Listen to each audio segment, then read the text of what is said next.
ऐसे उदाहरण हम देश के सामने रखते। आज बातें बड़ी बड़ी सुनने में आती है, जब वक्त आता है तो अपनी बहन बेटियों और बेटियां बहुओं के आगे कोई देखता है तो एक पढ़ी लिखी लड़ाकू लोगों के बीच में से उभरी हुई एक युवा महिला प्रतिनिधि के रूप में मिलती है, तो ये हमारा फर्ज बन जाता है कि हम उसको यशस्वी बना के उसको अपना एक मौका अपने आप को प्रूव करने का दे।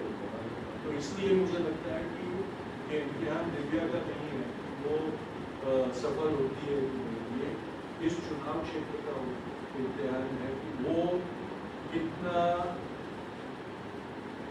दूरदर्शी है, कितना लिबरल है, कितना पुरोगामी। ये हमने साबित करना है कि महिला शक्ति की बात करने वाले प्रधानमंत्री को ये मिसाल असली महिला शक्ति का उदाहरण देने की जब बात आती है तो हम उसमें यशस्वी होते ही रहें। ये जिम्मेदारी आपकी है, मुझे नहीं लगता दिव्या की कोई जिम्मेदारी हो इसमें। इसकी जिम्मेदारी जब वो जीतेगी और विधानसभा में आपकी रिप्रेजेंटेटिव बन के जाएगी तब उसकी जिम्मेदारी शुरू है। उसका विधानसभा जाना वो आपकी जिम्मेदारी है, ये जिम्मेदारी आपको निभाना।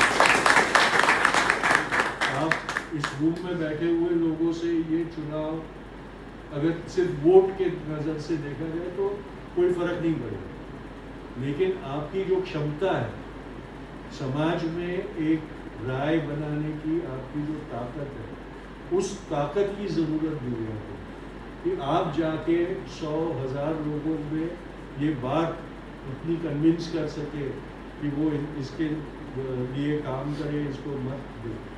वो ताकत का आपने परिचय देना बहुत ज़रूरी है। ये जिम्मेदारी आपकी है, वरना यहाँ जो बैठे हुए लोग हैं उतने ही मत अगर गिनने होते तो ये हम समय बर्बाद कर रहे हैं, क्योंकि इससे कोई फर्क नहीं पड़ता। लेकिन आप जितने मतों को इन्फ्लुएंस कर सकते हो वो जिम्मेदारी आप लोगों को निभानी है, और वो अहमियत है आपकी जो आपको निभाना है, क्योंकि आप हर किसी में ये क्षमता है कि आप कम से कम 1000 मतों को प्रभावित कर सकें। तो क्या आप वो करेंगे चुनाव के दिन?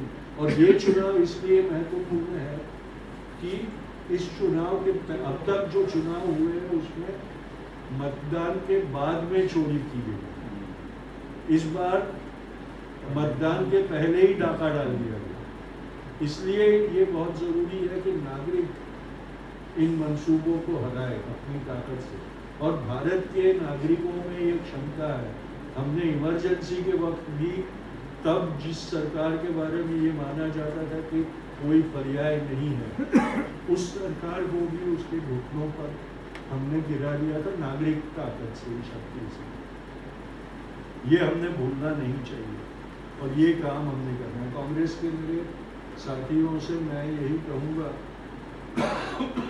मैं कांग्रेस में हूँ नहीं, कांग्रेस का मित्र हूँ, इसलिए कहता हूँ कांग्रेस एक ज़माने में कार्यकर्ताओं की पार्टी हुआ करती थी और वो उसकी ताकत हुआ करती थी। आज कांग्रेस नेताओं की पार्टी बन गई है, इसलिए कमज़ोर कर दी। तो कार्यकर्ताओं ने अपनी पार्टी की जिम्मेदारी को निभाने का जो एक जज्बा होना चाहिए वो वापस जागृत करना बहुत ज़रूरी है। बस यही बातें कुछ करनी थी आपके साथ। ये मेरा तीसरा दौरा है बिहार का।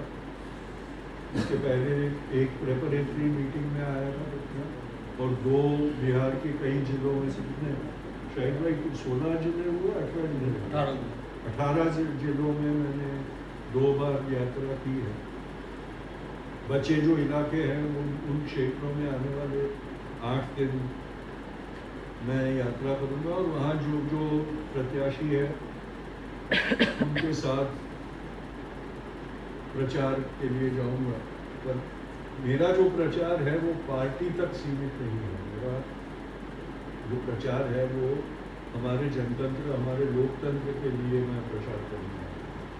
तो ये बात मैं आप सबसे भी कर रहा हूँ और आने वाले दिनों में भी करता हूँ। बिहार में एक बदलाव की आशा अपेक्षा है, वो अपेक्षा के ऊपर हमने काम करना बहुत जरूरी है। वोट चोरी की मैंने बात की, B.R. पाटिल साहब वो व्यक्ति है जिनके चुनाव क्षेत्र में वोट चोरी पकड़ी गई, जिसके बारे में राहुल गांधी ने दिल्ली में प्रेस कॉन्फ्रेंस करके पर्दाफाश किया था जिसके बारे में। मैं चाहूँगा कि B.R. साहब वो वाकया आपके साथ शेयर करो, क्योंकि अभी तक वोट चोरी हमारे लिए सिर्फ एक चुनावी नारे के बारे में ऐसा लग रहा था, क्योंकि कैसे वोट चोरी की जाती है उसका एक पुरावों के साथ वाला उदाहरण हमको किसी ने दिया नहीं है, हमने सिर्फ सुनी सुनाई बातें थी। B.R. साहब के साथ ये बना है, B.R. साहब जानते हैं कि वो कैसे किया गया, क्यों क्या अंजाम उसका हुआ। तो B.R. साहब मैं आपसे विनती करता हूँ कि इसके बारे में आप